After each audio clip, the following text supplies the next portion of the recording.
Hai semua, balik lagi bersama Kearifan Lokal. Kali ini kita akan bercerita tentang sejarah kota Pontianak. Tapi sebelum lanjut, jangan lupa subscribe dan share. Yang sudah subscribe semoga rezekinya lancar. Amin.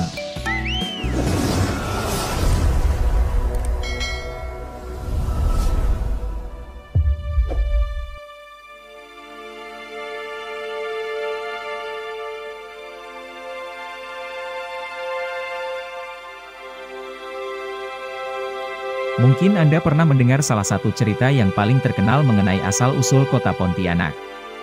Yakni dari kisah hantu kuntilanak yang mengganggu, dan pohon punti.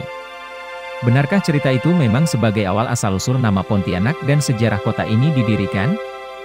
Pada tanggal 24 Rajab 1181 Hijriah yang bertepatan pada tanggal 23 Oktober 1771 Masehi. Rombongan Sultan Syarif Abdurrahman Al-Qadriye membuka hutan di persimpangan tiga sungai landak Sungai Kapuas Kecil dan Sungai Kapuas untuk mendirikan balai dan rumah sebagai tinggal dan tempat tersebut diberi nama Pontianak. Berkat kepemimpinan Syarif Abdurrahman Al-Qadriye, kota Pontianak berkembang menjadi kota perdagangan dan pelabuhan.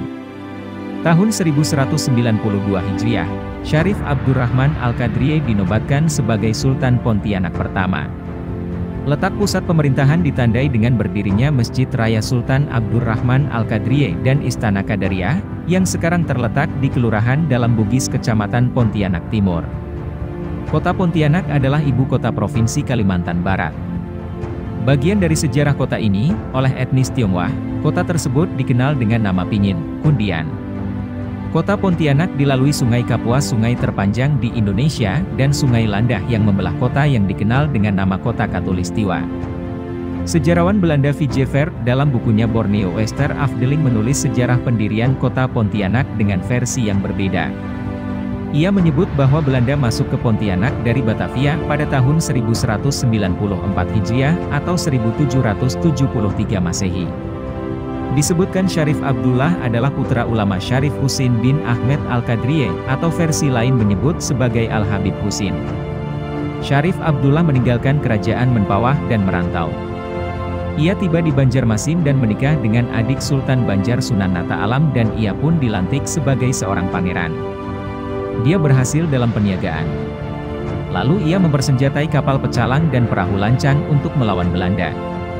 Dibantu Sultan Pasir, Syarif Abdullah membajak kapal Belanda dan juga kapal Inggris di dekat Bangka.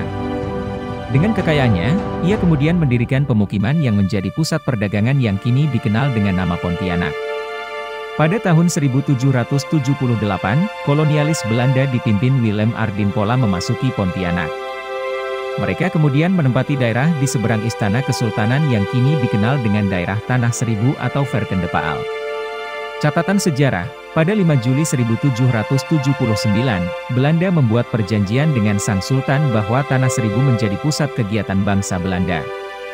Wilayah tersebut kemudian menjadi kedudukan pemerintahan Residen Haite Ho of Westerafieling van Borneo, Kepala Daerah Keresidenan Borneo Barat, dan Asisten Residen Haite Ho of de Afleeling van Pontianak, Asisten Residen Kepala Daerah Kabupaten Pontianak.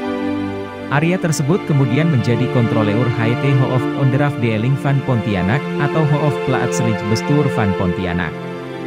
Lalu Asisten Residen Haite Ho of de Afdeling van Pontianak semacam Bupati Pontianak mendirikan Plaatselijk Fonds yang mengelola eigendom atau kekayaan pemerintah serta mengurus dana pajak.